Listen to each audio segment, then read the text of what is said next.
हरियाणा सिख गुरुद्वारा प्रबंधक कमेटी के ward number 10 से एक प्रत्याशी ने जत्थेदार मनमोहन सिंह बलोली को किया समर्थन।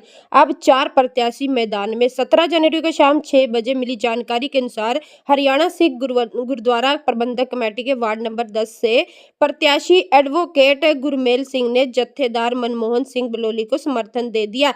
इस मौके पर छछरौली में कार्यक्रम का आयोजन किया गया, जिसमें एडवोकेट गुरमेल सिंह ने अपने समर्थकों के साथ 19 जनवरी को होने वाले चुनाव में जत्थेदार मनमोहन सिंह बलोली के समर्थन में वोट करने की अपील की। उन्होंने कहा कि मनमोहन सिंह बलोली एक सच्चे नेक दिल, मुसीबत में काम आने वाले और संगठन के लिए लड़ाई लड़ने वाले सच्चे योद्धा हैं। उन्होंने कहा कि हरियाणा में हरियाणा सिख गुरुद्वारा प्रबंधक कमेटी के 40 सदस्य के लिए 19 जनवरी को चुनाव होने हैं, जिसमें वे बिलासपुर के वार्ड नंबर 10 से प्रत्याशी थे और अब उन्होंने मनमोहन सिंह बलोली को समर्थन दे दिया है। अब वार्ड नंबर 10 से मैदान में 4 प्रत्याशी सामने हैं।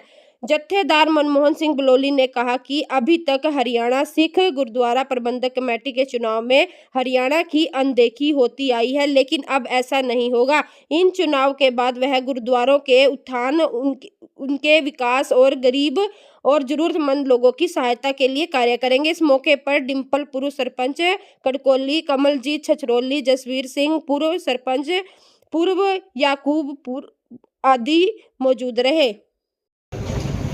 मैं गुरमेल सिंह संधू एडवोकेट विलेज मानीपुर सारी चीज़ों को सोचते हुए कि गलत लोगों के हाथ च गुरु घर का प्रबंध ना जाए और एक अच्छी छवि देखते हुए जत्थेदार मनमोहन सिंह की संघर्ष वाला जीवन देखते हुए मैं इन्होंने अपना समर्थन देना।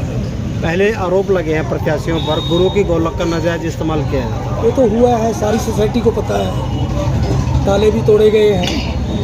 अच्छा, जो सरकारी कमेटी 40 मेंबरों की बनाई थी एडहॉक कमेटी, उसने सारा कुछ किया है। जो पुलिस वाले किसानों के विरुद्ध में डिटेल किए गए, उनको गुरुद्वारा पंजोखरा साहब, गुरुद्वारा मंजी साहब फ्री कमरे दिए गए। उन्होंने वहाँ गुरु मर्यादा के खिलाफ नशे पत्ते किए, संगत को पता चला, उनको निकाला गया। ये सरकारी कमेटी के काम हैं। आप जैसे चुनाव में भी घूम रहे हैं, तो जैसे सिख समाज है, सिख समाज की क्या उपेक्षा रखता है और किन कामों की ज़्यादा मांग है? सारे सिख समाज की मांग यही है कि अच्छे लोगों के हाथ में गुरु प्रबंध जाए, ताकि सिख कौम और सिख कौम पंथ का कोई भला हो सके। क्योंकि आज तक जैसे कि 1966 से अलग कमेटी बनी है, इन पूरे पीरियड में SCPC या जो 2022 में कमेटी अपनी यहाँ की बनी है, किसी ने सिख कौम और सिख पंथ के लिए कुछ नहीं किया। ना कोई एजुकेशन इंस्टीट्यूट खोले हैं, ना कोई मेडिकल अदारे बनाए हैं। आज भी मीरी पीरी कॉलेज उनके अंडर चल रहा है। तो अलग जो कमेटी बनी है हरियाणा की जी, इसमें क्या कारण रहे हैं जी अलग बनाने के? यही सब कारण थे जी, कि यहाँ हरियाणा के लिए तो कुछ नहीं किया गया। हमारे यहाँ भी गरीब बच्चे भी हैं, एजुकेशन का कोई सिस्टम नहीं है। जैसे कि सर साहब ने कहा है कि दशमेश पब्लिक स्कूल खोला गया है, लेकिन उसमें भी कोई बच्चा आज तक मेरिट में नहीं आया है। तो प्रबंध अच्छे नहीं है। पीछे मुझे पता भी चला था कि किस गुरसिख बच्ची के लिए वहाँ जोर लगाया गया कि उसको बनाया जाए। फिर किसी का फ़ोन आ जाता है तो किसी दूसरे समाज के लोगों को अपॉइंटमेंट दी जाती है और लॉजिक रखा जाता है कि वो MA थी जी, वो AA थी। नर्सरी के बच्चे को पढ़ाना है, MA और AA का क्या मतलब है? इन सब चीज़ों को देखते हुए हमने। एडवोकेट साहब, आप लगभग सारे गांव में घूमे होंगे जी। पिछले 20 दिनों से आप घूम भी रहे हैं जी। आपने अपना प्रचार किया है जी। आपने सिंबल का प्रचार किया है जी। अचानक से सरदार मनमोहन सिंह के साथ लगने का कारण क्या था? 4 लोग और भी थे, वहाँ क्यों नहीं गए? मेरे को जिसने ऑफर किया तो मैं तो उसके साथ लगूंगा। जो मैंने जीवन, आदमी का जीवन देखना है। ऑफर मेरे पास और लोगों की भी आई है, मैं नाम नहीं लेना चाहता, पर मैंने इनका जीवन देखा, इनका संघर्ष देखा। उन सब चीज़ों को देख के अमृतधारी हैं, गुरु मर्यादा को जानते हैं, अच्छा नित्यनेमी हैं, तो उस वजह से मैंने समर्थन दिया। यही मेरी ख्वाहिश है कि भाई हो। गुरुद्वारों की कितनी आमदनी है जी हरियाणा में? लगभग कोई हिसाब किताब नहीं, पिछले 2 साल से भी बहुत करोड़ों में आमदनी, अरबों में। 3-3.5 हज़ार एकड़ तो ज़मीन है हमारे गुरुद्वारों के नाम, लेकिन कोई कुछ नहीं पता कि कितने में ठेके पे जाती है, क्या इनकम होती है, कोई खर्चा होता है। ये तो हम अपने घर का भी बजट बनाते हैं ना जी, कि हमारा क्या इनकम है, क्या हमारा खर्चा है, लेकिन यहाँ किसी को कुछ पता नहीं। जबकि हर सिख संगत को पता होना चाहिए, सबका राइट। उस भ्रष्टाचार को दूर करेंगे आप लोग? बिल्कुल करेंगे जी।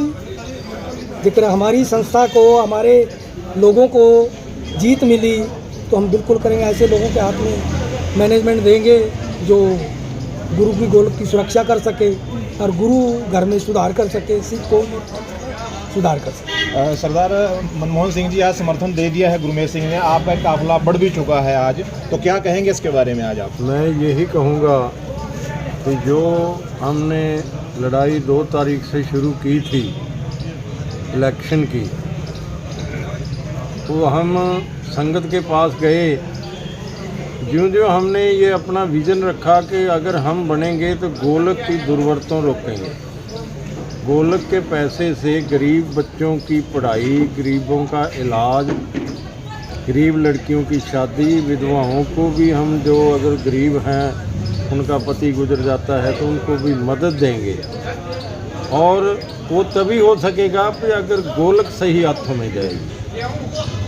जैसे कि आज तक ये इतनी ज़मीन होते हुए ये पहले तो ये खुद खेती करते रहे, पर वो नो प्रॉफिट नो लॉस वाला ही सिस्टम है, जबकि आजकल ज़मीन का ठेका 65,000 60,000 तक किले का है।